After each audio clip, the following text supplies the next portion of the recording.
આજના ગઈકાલના લેક્ચરની અંદર આપણે પ્રસંગદીપ પાઠ છે એ પૂર્ણ કર્યો।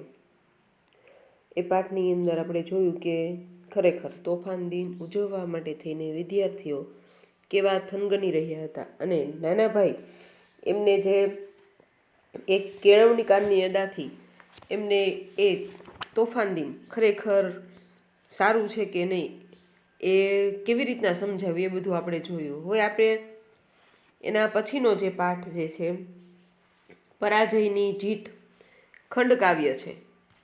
ખંડકાવ્ય વિશે માહિતી મેળવવાની છે કે કોઈ પણ ખંડકાવ્ય, આમ તો આપણે ખંડકાવ્ય ભણી જ ગયા છીએ। કયું ખંડકાવ્ય હતું? ચક્રવાક મિથુન। એટલે ખંડકાવ્યનો અંત છે હંમેશા કેવો હોય છે? સુખદ હોવો જોઈએ, દુઃખદ હોવો જોઈએ નહીં। એ કાવ્યની અંદર ભલે ગમે એટલી પરિસ્થિતિઓ છે એ વિપરીત હોય છતાં પણ એનો અંત છે કોઈ દિવસ કરુણ હોવો જોઈએ નહીં, એવી વાત આપણે ખંડકાવ્યની અંદર જોઈ હતી। એવું જ એક બીજું ખંડકાવ્ય છે પરાજયની જીત। આ ખંડકાવ્યની અંદર ખરેખર આપણે જોવાનું છે કે પરાજય એટલે કે હાર છે થયા છતાં એની ઉપર જીત કેવી હોય છે। હમણાં હું તમને કહું એટલે તમને ખ્યાલ આવી જશે, કારણ કે અગાઉ પણ તમે આ ભણી જ ગયા છો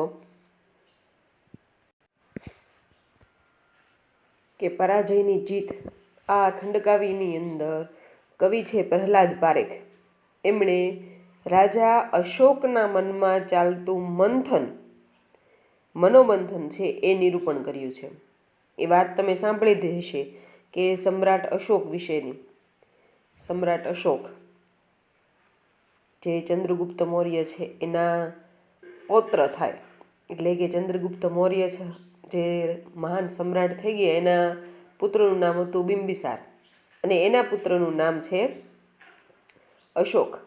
હવે અશોકની વાત તો તમને ખ્યાલ જ છે કે સમગ્ર ભારતને એક બનાવવાની, એકરૂપ થવાની જે વાત છે એના મનમાં હતી અને એના ગુરુ પણ ચાણક્ય હતા। એટલે સમગ્ર ભારત છે એક થઈ જાય, રજવાડાઓ છે મટી જાય ને માત્ર બધા જ ઉપર એ ચંદ્રગુપ્તની સત્તા હતી એમાં વધારો કરે છે અશોક, અને ઘણા બધા રાજ્યો છે એના શરણે થઈ જાય છે, એનામાં ભળી જવા તૈયાર થઈ જાય છે। પરંતુ એક કલિંગ રાજ્ય જેવું હોય છે, આ તમે ગુજરાતીમાં અગાઉ પ્રાઇમરીમાં પણ ભણી ગયા છો કે કલિંગ રાજ્ય એ જ એવું એક રાજ્ય હોય છે કે જેની રાજકુમારી એને શરણે થવા તૈયાર હોતા નથી, પોતાનું રાજ્ય એ અશોકને સમર્પિત કરવા માટે તૈયાર હોતા નથી। અને એ એક રાજ્ય ખરેખર એના અભિમાનને ધક્કો પહોંચાડે છે અને એ રાજ્ય ઉપર જીત મેળવવા માટે થઈને કેવા કેવા એ વિચારો એ અશોક રાજા છે એના મનમાં આવે છે।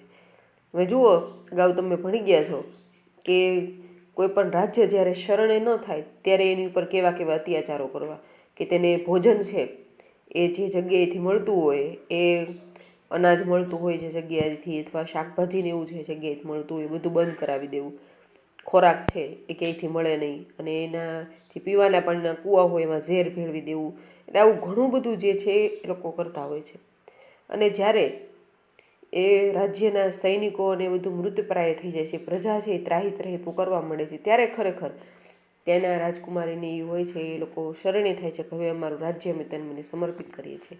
પણ ત્યારે ઘણું બધું મોડું થઈ ગયું હોય છે, કારણ કે રાજ્યની અંદર હવે કંઈ પણ એવું સુખદાયી રહેતું નથી। બધી બાજુ લાશોના ઢગલા પડ્યા છે, કંઈ પણ કુદરતી સંપત્તિ એવી નથી જે સારી હોય, બધું જ નાશ પામ્યું છે અને ખરેખર જીત થઈ છે પણ આંતરિક રીતે તો એનો પરાજય જ છે, કારણ કે રાજ્યમાં હવે કંઈ લેવા જેવું નથી, બધું જ ક્ષતિહીન થઈ ગયું છે। અને આવી જીત જ્યારે મળે ત્યારે ખરેખર એ પરાજય સમાન કહેવાય। અને એવી પરાજયની જીત એવો પાઠ આપણે આજે ભણવાનો છે કે ખરેખર સમગ્ર નગરી છે એ સ્મશાનમાં પલટાઈ ગઈ છે। ચારે બાજુ તમે જુઓ તો મૃત માનવદેહ જોઈ અને અશોકનું હૈયું પશ્ચાતાપમાં વલોવાઈ રહ્યું છે। તલવારની ધારથી મેળવેલી જીત એમને પોતાની જ હાર દેખાય છે। એમને અંતરમાં થાય છે કે વિજય માનવીના હૈયા ન જીતી શકે, જેનાથી માનવ જ મટી જાય એવી જીત શા કામની। અત્યાર સુધી અશોક રાજાને કંઈ પણ જાતનો ક્યાંય પસ્તાવો થયો નહોતો, ગમે તેવી રીતે એને કે પ્રકાર એને જીત મેળવી હતી કે સામ દામ દંડ ભેદથી.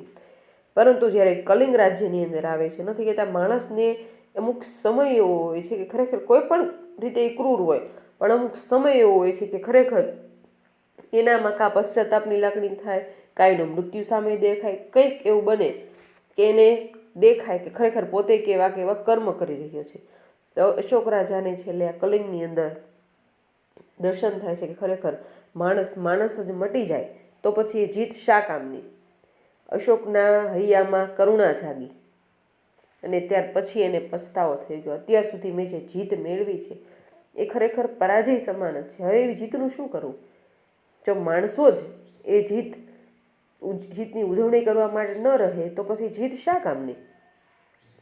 અને એમના હૈયાની અંદર, હૃદયની અંદર કરુણા જાગે છે, પશ્ચાતાપની લાગણી ઊભી થાય છે. અને છેવટે એમણે ધર્મ પાસે એવો આદેશ માંગ્યો કે જેથી એ સમગ્ર જગતમાં કરુણા અને અહિંસાનો સંદેશ ફેલાવી શકે. ત્યાર પછી એમણે બૌદ્ધ ધર્મ છે એ સ્વીકાર કર્યો. તમને ખ્યાલ જ છે કે અશોક રાજાએ બૌદ્ધ ધર્મ સ્વીકાર કર્યો. અને ત્યાર પછી ધર્માચાર્યો જેવો એમને કહ્યું કે મને એવો આદેશ આપો, એવો ઉપદેશ આપો કે ખરેખર સમગ્ર જગતની અંદર હું કરુણા અને અહિંસાનો સંદેશ ફેલાવી શકું. આ વિચાર મનમાં ઉઠતા જ રાજાના અંતરમાં નવચેતના જાગી અને એમણે શ્રદ્ધાપૂર્વક એ માર્ગને અપનાવ્યો. આ ખંડકાવ્યમાં સમ્રાટ અશોકનું મનોમંથન અને એમના મનમાં ઉઠતા ભાવોને અનુકૂળ છંદનો પ્રયોગ કરીને ધ્યાન આકર્ષક બનાવવામાં આવ્યું છે. આ થઈ વાત આપણે કાવ્યની કે ખરેખર આ કાવ્યની અંદર શું આપણે ભણવાનું છે. હવે જુઓ, કવિનો પરિચય પણ આપણે થોડોક મેળવી લઈએ. કવિ પ્રહલાદ પારેખનો જન્મ ભાવનગરમાં થયો હતો. જુઓ, તેઓના ઘડતરમાં ભાવનગરની દક્ષિણામૂર્તિ સંસ્થાનો મુખ્ય ફાળો રહ્યો છે. દક્ષિણામૂર્તિ સંસ્થા જે આપણે તમને ખ્યાલ જ છે કે વાઘાવાડી રોડ ઉપર છે. દક્ષિણામૂર્તિ વિનય મંદિર, દક્ષિણામૂર્તિ કુમાર શાળા, દક્ષિણામૂર્તિ બાળ મંદિર ને ઘણું બધું છે. શ્રી નાનાભાઈ ભટ્ટ, આપણે હમણાં આગળ પાઠ છે ભણ્યા તે નાનાભાઈ ભટ્ટનો કયો પાઠ ભણ્યા? પ્રસંગદીપ. યાદ રાખજો બધા. એટલે એ તો ભરતભાઈ ભટ્ટે લખેલો છે, પણ અંદર વાત છે એ નાનાભાઈ ભટ્ટની છે. એટલે તમે પાછું એક માર્કમાં પૂછાય એના કવિ લેખક તો ખાસ યાદ રાખવાનું કે એના લેખક જે છે એ ભરત ભટ્ટ છે અને એની વાત છે અંદર નાનાભાઈ ભટ્ટ વિશે. નાનાભાઈ ભટ્ટ ઓપ્શનમાં હોય તો નાનાભાઈ ભટ્ટ નહીં લખી નાખવાનું. ગઈ વખતે એક્ઝામની અંદર બધા લખ્યું હતું તેમ, એટલે ખાસ યાદ રાખજો. શ્રી નાનાભાઈ ભટ્ટ તેમજ શ્રી હરભાઈ ત્રિવેદી જેવા શિક્ષણવિદો પાસે તેઓ સંસ્કાર ઘડતર પામેલા. આ પણ ખૂબ મોટી વસ્તુ છે. શિક્ષણ તો ગમે ત્યાંથી મેળવી શકાય, પુસ્તકિયું જ્ઞાન, પરંતુ જે કેળવણી મેળવવી અને એ પણ આવા મહાન શિક્ષણવિદો પાસેથી. આપણે જોયું, બે પ્રસંગો જોયા એની અંદર કે કેવી રીતે નાનાભાઈ ભટ્ટ છે વિદ્યાર્થીઓને સારા માર્ગે લઈ જાય છે.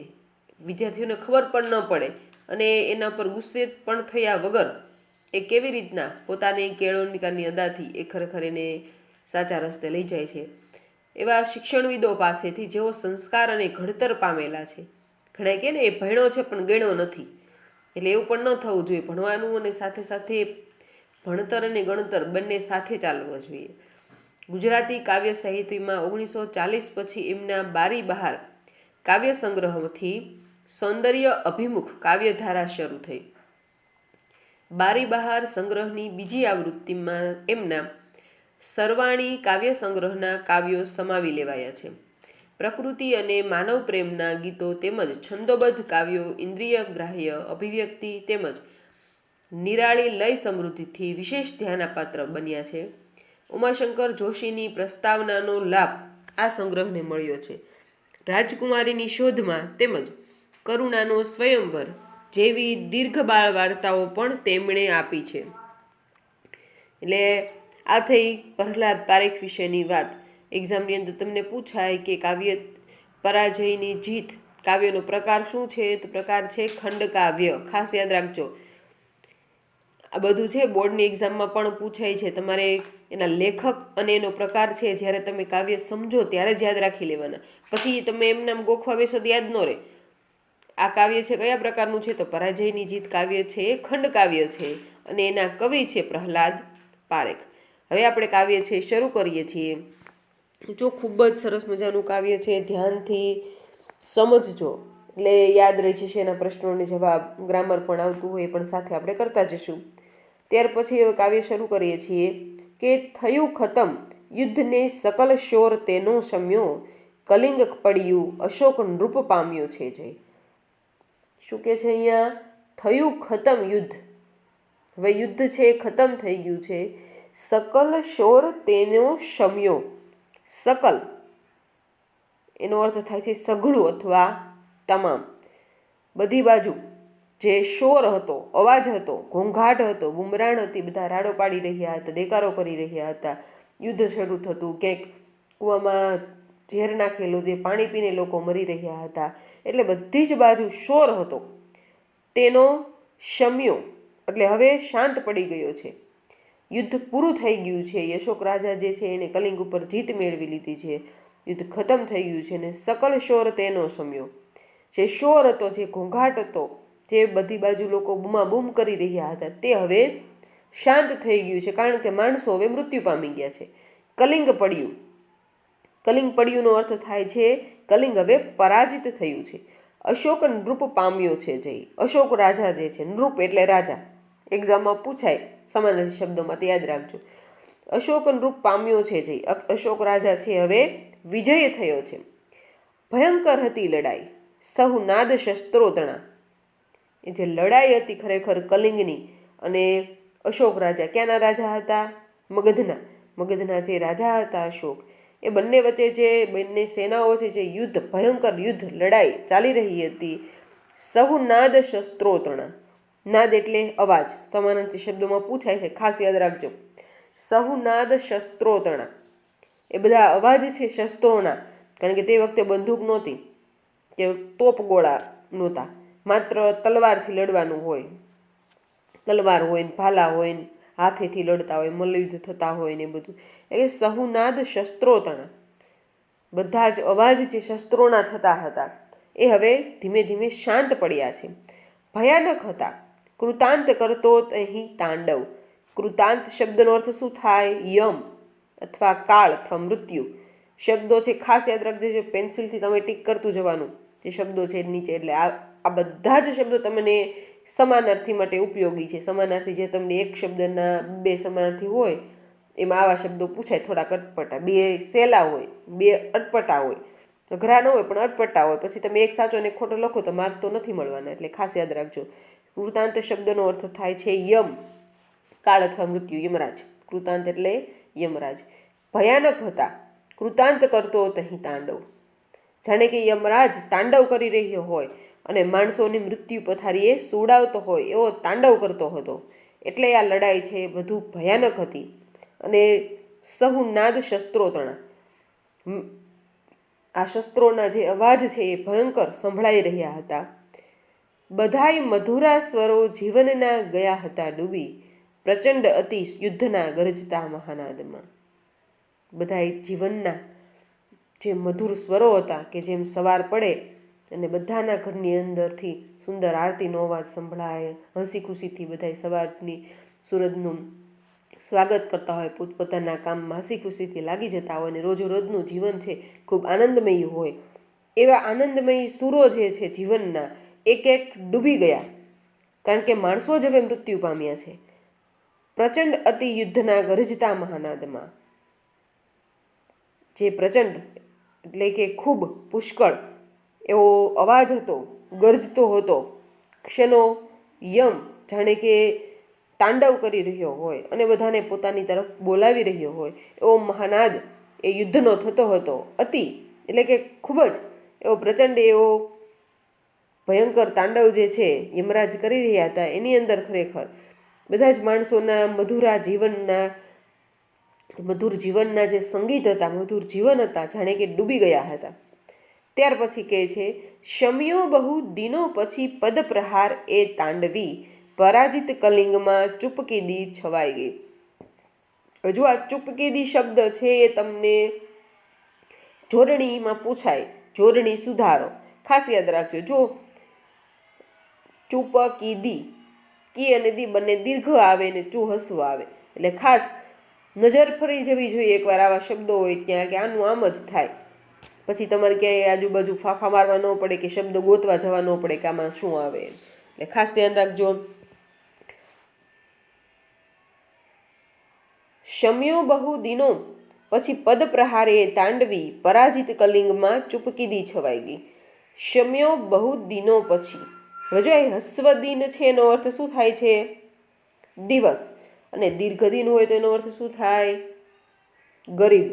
આ તમને શેમાં પૂછાય? અર્થભેદમાં પૂછાય. શબ્દ આપેલો હોય તમને બે, હસ્વદિન અને દીર્ઘદિન, અને બંનેના અર્થ તમારે લખવાના હોય, એમાં તમને પૂછાય. એક્ઝામમાં ગઈ એક્ઝામમાં પણ પૂછાયેલા હતા. એટલે આવા શબ્દો છે પૂછવાની શક્યતા રહે. એટલે ખાસ આપણે સાથે સાથે યાદ રાખતું જવાનું કે હસ્વદિન છે એનો અર્થ થાય છે દિવસ, અને દીર્ઘદિન હોય તો એનો અર્થ થાય ગરીબ. શું કહે છે? શમ્યું બહો દિનો પછી પદ પ્રહારે તાંડવી. કે ઘણા સમય પછી એ પદ પ્રહાર જે છે, પદ એટલે પગ, પગનો જે પ્રહાર છે એ ઘણા દિવસ પછી એ હવે શાંત થઈ ગયો છે. અને એ તાંડવ નૃત્ય હતું તે હવે બધી બાજુ શાંત થઈ ગયું છે. ને પછી શું કહે છે? પરાજિત કલિંગમાં ચૂપકીદી છવાઈ ગઈ. ચૂપકીદી એનો શબ્દ અર્થ થાય છે મૌન અથવા શાંતિ. હવે કલિંગમાં બધી જ બાજુ એ નગરની અંદર શાંતિ છવાઈ ગઈ છે. કારણ કે મોટા ભાગના માણસો મૃત્યુ પામ્યા છે, અને હવે જે બચ્યા છે એમાં પણ લડવાની કંઈ તાકાત છે નહીં. એટલે કે છે ઘણા દિવસ સુધી, ઘણા દિવસ છે યુદ્ધ, જાણે કે યમરાજ તાંડવ કરી રહ્યા હતા પૂરજોશમાં, એ ઘણા દિવસ ચાલ્યું. પરંતુ હવે બધું થમી ગયું છે. પદ પ્રહારે તાંડવી શમ્યો છે.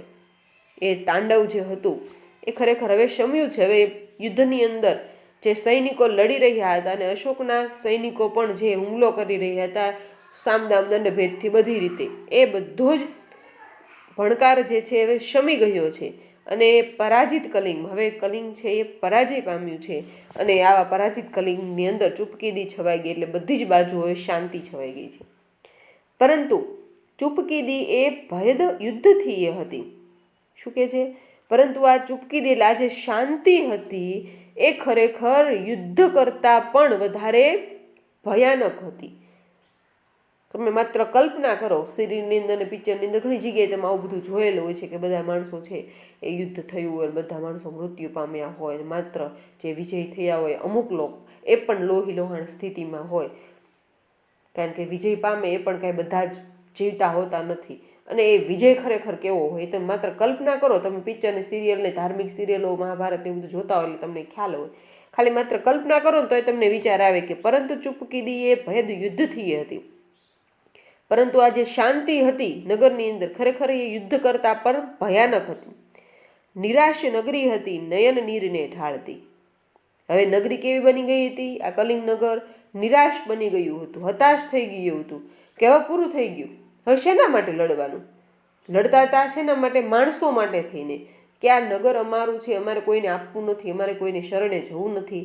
એના માટે થઈને બધા ભેગા થઈને લડતા હતા. પરંતુ જેના માટે લડતા હતા એ જ નથી રહ્યું હવે. એટલે નિરાશ નગરી હતી, નયન નીરને ઢાળતી, આંસુ સારતી. નયન શબ્દનો અર્થ શું થાય? આંખ. નીર એટલે આંસુ.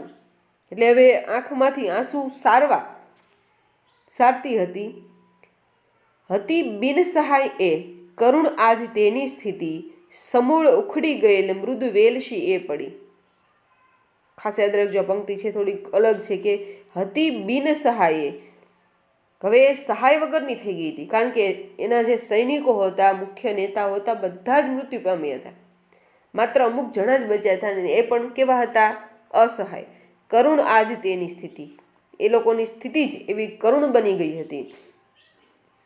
સમૂળ ઉખડી ગયેલ મૃદુ વેલશી એ પડી.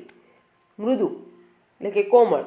હજી વેલ હોય, માત્ર ઉગી રહી હોય ધીમે ધીમે, સાવ કોમળ વેલ હોય કારણ કે ઉગી રહી હોય, એટલે એ વેલને કોઈ મૂળ સમેત ઉખાડીને ફેંકી દે એવી કલિંગની સ્થિતિ થઈ છે. અહીંયા એમ કહેવા માંગે છે કે સમૂળ ઉખડી ગયેલ મૃદ વેલશી એ પડી.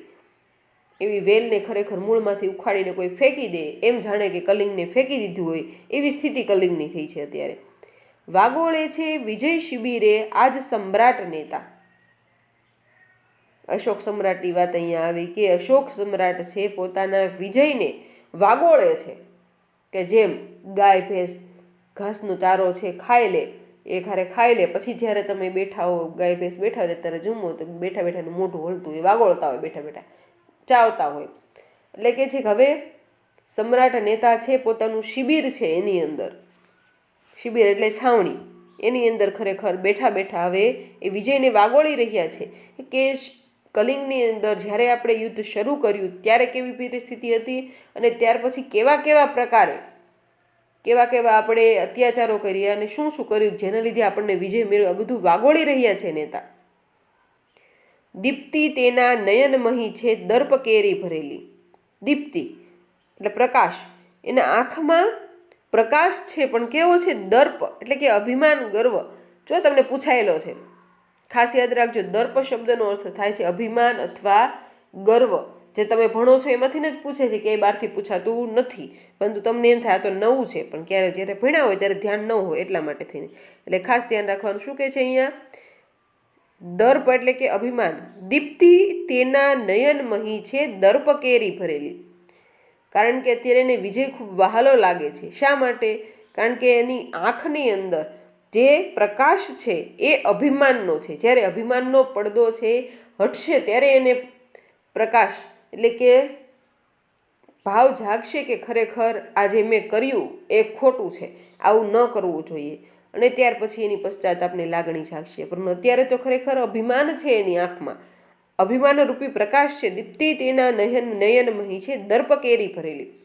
અભિમાનનો પ્રકાશ આંખમાં ભરેલો છે કે મેં વિજય મેળવ્યો, ગમે તેમ કરી અને કલિંગને શરણે કર્યું, આ છે મારો પ્રભાવ. એટલે ખરેખર એનોમાં અભિમાન ભરેલો છે. હવે જો આપણે અહીંયા આટલું કાવ્ય છે રાખીએ છીએ, આવતા લેક્ચરમાં મળશું ત્યારે આગળનું કાવ્ય છે એનો અભ્યાસ કરશું અને ત્યાર પછી એની અંદર ગ્રામર આવતું એનો પણ અભ્યાસ કરતા જશું. અને ખાસ આપણે આટલું જે કાવ્ય ભણ્યા એની અંદર ઘણા બધા સમાનાર્થી શબ્દો, વિરોધી શબ્દો, ત્યાર પછી જોડણીના શબ્દો બધું જ છે. એટલે ખાસ બધા કાવ્ય છે જેટલું ભણ્યા એટલું 2 વાર વાંચી લેવાનું અને સમજી લેવાનું.